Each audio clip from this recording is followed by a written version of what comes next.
भोपाल में नतीजों से पहले कांग्रेस को जीत का पूरा भरोसा है, इसीलिए कांग्रेस के नेताओं ने पीसीसी के बाहर पोस्टर लगा दिए हैं।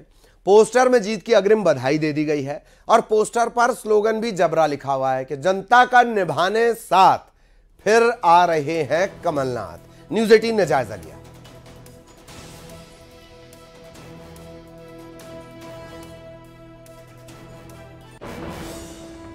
मध्य प्रदेश में विधानसभा चुनाव के लिए मतगणना होना अभी बाकी है, लेकिन उसके पहले ही कांग्रेस का बड़ा कॉन्फिडेंस नजर आ रहा है। पीसीसी में एक पोस्टर लगा हुआ है जिसमें लिखा हुआ है कंग्रेचुलेशंस, जनता का देने साथ फिर आ रहे हैं कमलनाथ। और ये पोस्टर लगाया गया है कांग्रेस मीडिया विभाग के उपाध्यक्ष अब्बास हफीज की ओर से। सर, क्या वजह है कि इतना कॉन्फिडेंस आप दिखा रहे हैं? अभी से बधाई दे दी है। जनता का आश्वासन है, जनता ने आश्वस्त किया है। ऐसी साफ छवि के नेता कमलनाथ जी अध्यक्ष थे, मुख्यमंत्री का चेहरा रहे। आज कमलनाथ जी को जनता ने आश्वस्त किया, कार्यकर्ता ने आश्वस्त किया। हमारा खुद का सर्वे भी है, हमारा खुद का एग्जिट पोल भी एक तरह से प्रचंड बहुमत से कांग्रेस जीत रही है। और जनता को सिर्फ गुमराह करने के लिए बीजेपी एक एग्जिट पोल का सहारा ले रही है, जबकि आधे से ज्यादा एग्जिट पोल कांग्रेस के पक्ष में आए हैं। प्रचंड बहुमत के एग्जिट पोल मौजूद हैं, लेकिन सरकारी मशीनरी पर दबाव कैसे बनाएगी भाजपा? अगर मान लेगी कि हार गई है और सामने कर देगी, अभी भी बाज नहीं आ रहा है लोकतंत्र में छेड़छाड़ करने के लिए एक एग्जिट पोल का सहारा लेके तमाम प्रशासनिक मशीनरी के ऊपर दबाव बनाने के प्रयास किए जा रहे हैं और कुछ नहीं। सर, नीचे आपका पोस्टर लग चुका है, ऊपर वॉर रूम तैयार हो चुका है। वॉर रूम से भी कल लगातार नजर रखेंगे, बातचीत करेंगे सभी कॉन्स्टिट्यूएंसी में। कौन कौन नेता वहां मौजूद रहेंगे? देखिए, ये पोस्टर तो कई सारे लग चुके हैं, प्रदेश के अलग अलग कोने में लग चुके हैं। वॉर रूम हमेशा बनता है और मॉनिटरिंग रूम कहलाता है वो। बेसिकली मॉनिटरिंग वहाँ होती है। दिग्विजय सिंह जी मौजूद रहे थे पिछली बार, कमलनाथ जी मौजूद रहे थे पिछली बार, विवेक तनखा जी मौजूद रहे थे पिछली बार। बाकी ज्यादातर नेता हमारे क्योंकि चुनाव लड़ रहे हैं तो अपने अपने क्षेत्र में हैं। ये 3 तो कल होना ही है और उनके अलावा जिनकी चुनाव जल्दी मतगणना हो जाएगी, स्पष्ट हो जाएगा, तो वो भी जल्दी से जल्द आ जाएंगे। कहीं बाड़ेबंदी की तो कोई तैयारी नहीं है सर? रिसोर्ट और वो मध्य प्रदेश बड़ी क्लियर मेजोरिटी देता है हमेशा, और मध्य प्रदेश की जनता ने इस बार ठान ली है कि प्रचंड बहुमत देगी और इतनी सीटें आएंगी कि तोड़ फोड़ की जरूरत बीजेपी को पड़ेगी नहीं। बीजेपी का ऐसा हाल ना हो जाए कि 2-3 गाड़ियों के अंदर पूरे विधायक चले जाएं उनके कार के अंदर बैठ के। ये भी हो सकता है, तो 3 कार ले लें बीजेपी वाले। 3 कार ले लें बीजेपी वाले। ये कॉन्फिडेंस कांग्रेस कहीं ना कहीं शो कर रही है। और उसके पहले, यानी कि मतगणना के पहले, रिजल्ट आने के पहले एक पोस्टर यहां पर लग चुका है जिसमें बधाई अभी से दी जा रही है। बहरहाल देखना होगा कि कल सूरत-ए-हाल क्या होगा, जनता ने अपना सरताज कैसे चुना है, कल ये तस्वीर स्पष्ट हो जाएगी। वीडियो जर्नलिस्ट अजय तंवर के साथ न्यूज़ 18 के लिए भोपाल से वासु चौरे। तो मध्य प्रदेश में कल ये साफ हो जाएगा कि कमल खिलेगा या लोग कांग्रेस के हाथ के साथ होंगे। तो वहीं मतगणना से ठीक एक दिन पहले सीएम शिवराज सिंह चौहान बेटे कार्तिकेय के साथ दादा धूनी वाले मंदिर पहुंचे। सीहोर जिले के प्रसिद्ध धार्मिक दादा धूनी वाले मंदिर के गर्भगृह में बैठकर अपनी पार्टी की बंपर जीत के लिए उन्होंने यज्ञ किया। बेटे कार्तिकेय के साथ पूजा अर्चना उन्होंने की। गर्भगृह वो पहुंचे, दादा धूनी वाले के मंदिर में पहुंचे और दादा धूनी वाले का आशीर्वाद उन्होंने लिया। आशीर्वाद लेने के लिए उन्होंने यज्ञ किया। तो ये सिलसिले हैं, सियासत का टेंपल रन भी आप इसे कह सकते हैं। अलग अलग जगहों से इस तरह की तस्वीरें आ रही हैं। ये दादा धूनी वाले मंदिर की तस्वीरें सीहोर के। तो जैसे कि जिक्र हम कर रहे थे, 3 दिसंबर को चुनाव के परिणाम आने हैं। उससे पहले दोनों दलों के जो नेता हैं वो देव दर्शन के लिए पहुंच रहे हैं। कोई खाटू श्याम के दरबार में हाजिरी लगाने पहुंच रहा है, कोई महाकाल को शीश नवाने पहुंच रहा है, कोई घर पर पूजा पाठ कर रहा है। बीजेपी के प्रत्याशी मधु वर्मा का परिवार हो, महेंद्र हार्डिया का हो, घर में वो पूजा पाठ अनुष्ठान कर रहे हैं। हार्डिया के घर एक पंडित रोजाना पहुंचकर पूजा पाठ करवाते हैं। विजयवर्गीय मेंदोला 4 भुजा नाथ, तो गोलू और रीना सेतिया खाटू श्याम पहुंचे हैं। संजय शुक्ला ने स्वर्ण मंदिर पहुंचकर अरदास लगा दी है।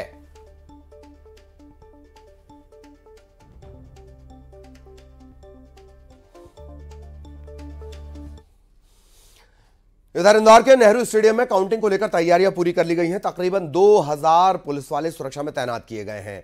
1000 से ज्यादा सीसीटीवी के जरिए निगरानी रखी जानी है। इंदौर का नेहरू स्टेडियम का जायजा न्यूज़ 18 ने लिया है।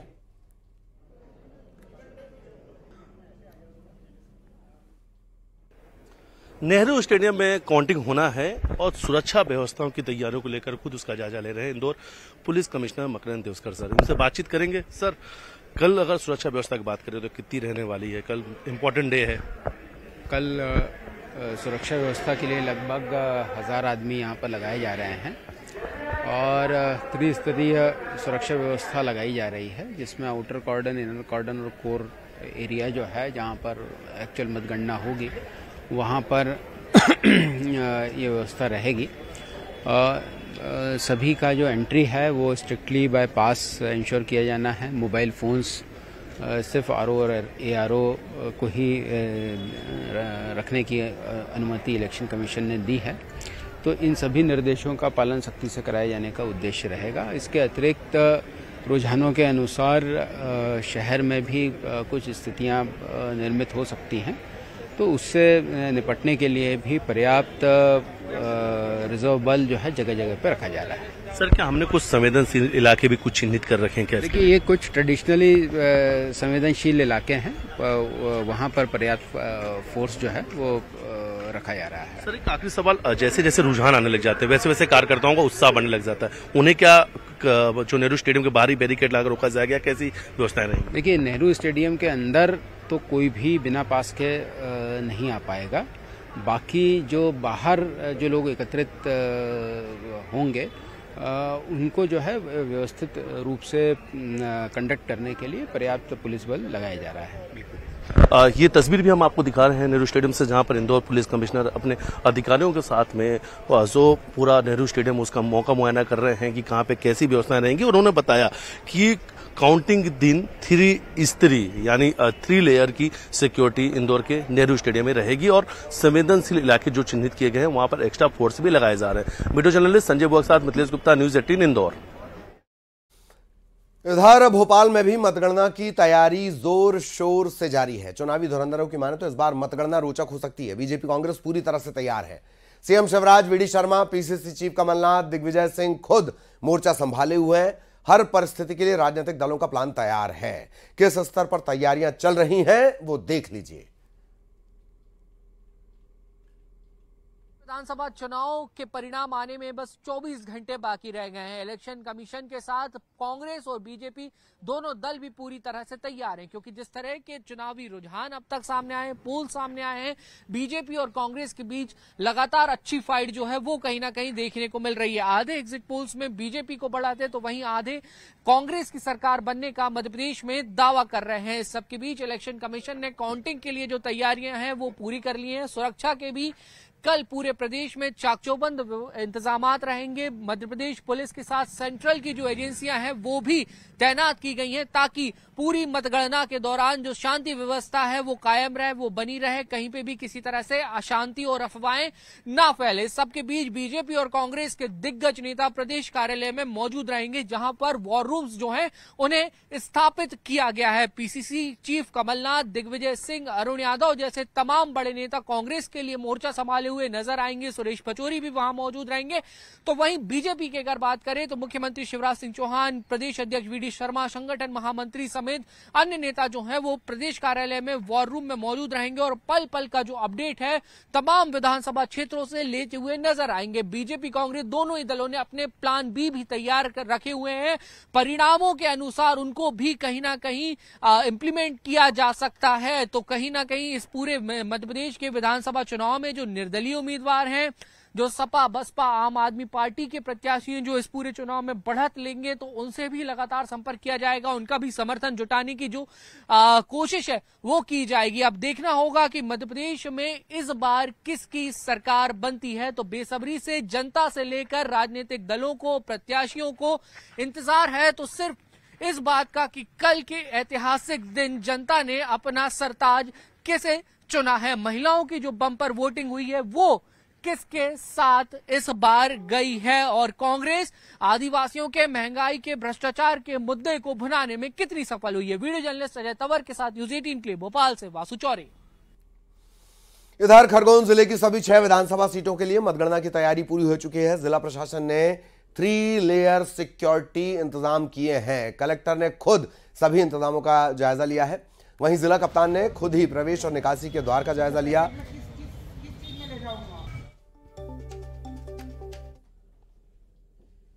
जो पीजी कॉलेज है यहाँ पर मतगणना की प्रक्रिया पूरे 6 विधानसभा की 3 तारीख को सुबह से शुरू हो जाएगी। उसकी पूरी विधानसभा वार कैंडिडेट्स की एंट्री किधर से होंगे, एजेंट्स की एंट्री किधर से होगी, स्ट्रांग रूम खुलने के समय क्या क्या व्यवस्थाएं रहेगी, उन सब का आज निरीक्षण किया गया था। पूरी व्यवस्थाएं चाकचौबंद है, पूरी व्यवस्थाएं पूर्ण कर ली गई हैं। काउंटिंग की प्रक्रिया के लिए हम लोग तैयार हैं। 6 विधानसभाओं की जो 3 तारीख मतगणना होनी है, इलेक्शन कमीशन के जो निर्देश हैं उसमें बहुत स्पष्ट है कि 3 कॉर्डन की सुरक्षा व्यवस्था होगी। आउटर मोस्ट कॉर्डन 100 मीटर का होगा और 100 मीटर के दायरे में वही लोग प्रवेश कर पाएंगे जिनको अधिकृत पास जारी किए गए हैं। इसका बहुत स्पष्ट आशय ये है कि कैंडिडेट और उसके इलेक्शन एजेंट, बाकी मतगणना प्रक्रिया में जो भी प्रशासकीय कर्मचारी हैं या इलेक्शन काउंटिंग एजेंट हैं, उन्हीं लोगों को प्रवेश मिलेगा। 100 मीटर के दायरे में बिना पास के किसी व्यक्ति को प्रवेश नहीं मिलेगा। इधर शाहजहांपुर के पॉलिटेक्निक कॉलेज भवन में जिले के तीनों सीटों की मतगणना की तैयारी पूरी हो चुकी है। बताया जा रहा है कि सुबह 8 बजे मतगणना शुरू होगी। पुख्ता सुरक्षा इंतजाम किए गए हैं। इलेक्ट्रॉनिक डिवाइस पर प्रतिबंध लगाया गया है। शाहजहांपुर में भी मतगणना को लेकर प्रशासन की तैयारियां पूरी है। आप देख सकते हैं यही काउंटिंग हॉल है और यहाँ पर अभी अधिकारियों ने निरीक्षण किया है। आप बताइए किस तरीके की व्यवस्था यहाँ पर रहेगी, सुरक्षा की किस तरीके के इंतजाम रहेंगे और राउंड वार क्या स्थिति रहेगी? पुलिस के द्वारा 3 लेयर व्यवस्था की गई है सिक्योरिटी को लेकर और 3 जगह पे चेकिंग होगी। हमारे कर्मचारियों की होगी और जो हमारे काउंटिंग एजेंट्स आएंगे उनकी भी होगी। और हम लोगों ने मीडिया कक्ष अलग से बनाया था, उनकी सारी सुविधाएं अंदर दी गई हैं। वहाँ पे उनके पास 3 स्क्रीन भी लगाई गई है ताकि देख सकते हैं, अंदर वो अपना मोबाइल भी देख सकते हैं, लेकिन वो मीडिया कक्ष तक नहीं है। जब मीडिया कक्ष से हमारे मीडिया कर्मी हमारे काउंटिंग हॉल में जाएंगे कोई भी इलेक्ट्रॉनिक आइटम लेके नहीं जाएंगे। और हम लोगों ने कि अभी आज की स्थिति में जैसे हमारे ऑब्जर्वर्स भी आए हुए हैं तो उनको जो प्रशासन ने व्यवस्था काउंटिंग की पूरा दिखा दिया है और वो काफ़ी सेटिस्फाइड हैं। और आपने देखा कि जगह जगह पर हमने बैरिकेडिंग अलग ढंग से कर दिया ताकि कन्फ्यूजन किसी भी लेवल पे ना हो। इसके अलावा हमारी टीम और पुलिस की टीम के कुछ अधिकारी यहाँ देखते रहेंगे भी, इनकेस यदि कहीं कोई कन्फ्यूजन होता है तो उसको दूर करेंगे। राउंड कितने रहेंगे शाहजहांपुर? शाहजहांपुर में 20 राउंड तक चलेंगे और सुजालपुर और कालापीपल में 19 राउंड तक चलेंगे। क्या लगता है जल्दी करवा के दोपहर बाद कर दिया? हाँ, हमारा टारगेट तो जो इवेंट की काउंटिंग की कोशिश करेंगे 12 तक नहीं, फिर उसके बाद वीवीपैट पे एक्स्ट्रा करेंगे। तो ये थे कलेक्टर किशोर कन्याल, जिनका कहना था कि मतगणना को लेकर तैयारियां पूरी है और उम्मीद ये की जा रही है कि ईवीएम के जरिए वोटों की गिनती के बाद दोपहर तक रुझान स्पष्ट हो जाए। सुनील लंचोरिया, न्यूज़ 18 मध्य प्रदेश, शाहजहांपुर। इधर मंदसौर के सभी 4 सीटों पर मतगणना के लिए चुनाव आयोग तैयारी में जुटा हुआ है। तैयारी लगभग पूरी हो चुकी है। राजीव गांधी स्नातकोत्तर महाविद्यालय में सभी जिले की सभी सीटों की मतगणना होनी है। निर्वाचन आयोग ने इस बार मतगणना की सारी जिम्मेदारी महिलाओं के कंधे पर दी है। इस बार मतगणना में लगभग 275 महिला अधिकारी और कर्मचारी काम कर रही हैं।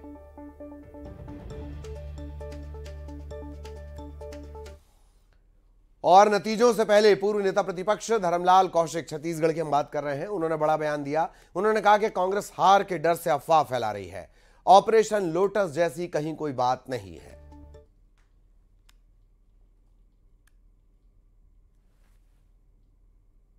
काउंटडाउन शुरू हो गया है और कल से मतगणना शुरू होंगे और जाहिर तौर पर प्रत्याशियों की जो धड़कनें हैं वो भी बढ़ने लगी हैं।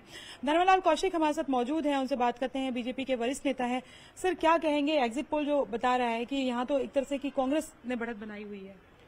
देखिए, एक एग्जिट पोल जो आया है और कल उसका परिणाम आने का है। एग्जिट पोल और परिणाम में दोनों में अंतर है। मैं पूरे विश्वास के साथ कह सकता हूं कि कल काउंटिंग में भाजपा के विधायक बड़े संख्या में जीत करके आएंगे। स्पष्ट बहुमत की सरकार छत्तीसगढ़ में बीजेपी की बनेगी, इसमें कोई संशय की स्थिति नहीं है। तो सर, ये बताइए कि जिन राज्यों में पार्टियों का ये क्यों वो रहता है कि एक तरह से कहें कि जहां पे आप जीत रहे होते हैं वहां पे आपको लगता है कि एग्जिट पोल सही है और जहां पे आपको लगता है कि आपको कमतर बता दिया गया वहां पर एग्जिट पोल गलत है। मतलब मध्य प्रदेश में तो ये बताया गया कि बीजेपी जो है वो लीड कर रही है, तो वहां पे बीजेपी एग्री कर रही है और यहाँ पे बताया गया है कि बीजेपी कांग्रेस लीड कर रही है, तो आप कह रहे हैं कि एग्जिट पोल जो है वो सही है। मध्य प्रदेश की जहां तक सवाल है तो लीड कर रही की बात नहीं है। आप दोनों का अंतर देखेंगे और दोनों का अंतर देखेंगे तो स्वाभाविक रूप से बीजेपी वहां पर सरकार बना रही है और वो स्पष्ट दिखाई दे रही है। रुझानों में भी दिखाई दे रही है, एग्जिट पोल में भी दिखाई दे रही है। लेकिन छत्तीसगढ़ में एक तरफ आप ये देखिए कि 36 से 48 हमको दिया ना, एग्जिट पोल नहीं दिया 36 से 48, और उसके बाद मैं ये बोल रहा हूं कि 48 की स्थिति बन रही है तो सरकार किसकी बनेगी? तो निश्चित रूप से यहां पर बहुत कांग्रेस को उत्साहित होने की आवश्यकता नहीं है। धर्मलाल कौशिक का कोई अपना ऑब्जर्वेशन नहीं है? अपना ऑब्जर्वेशन में मेरा है, और मैंने इसीलिए दावे के साथ कहा है कि बीजेपी की सरकार बनेगी। तो ये है धर्मलाल कौशिक, पूर्व नेता प्रतिपक्ष, और उनका दावा है कि बीजेपी जीत रही। हालांकि सीटों को लेकर अगर हम बात करें तो कोई भी बीजेपी के जो लीडर हैं वो ये नहीं बता पा रहे हैं कि बहुमत का दावा जो है वो कितनी सीटों के साथ है। कैमरा पर्सन मनीष के साथ ममता लांजेवाला, न्यूज़ 18 छत्तीसगढ़।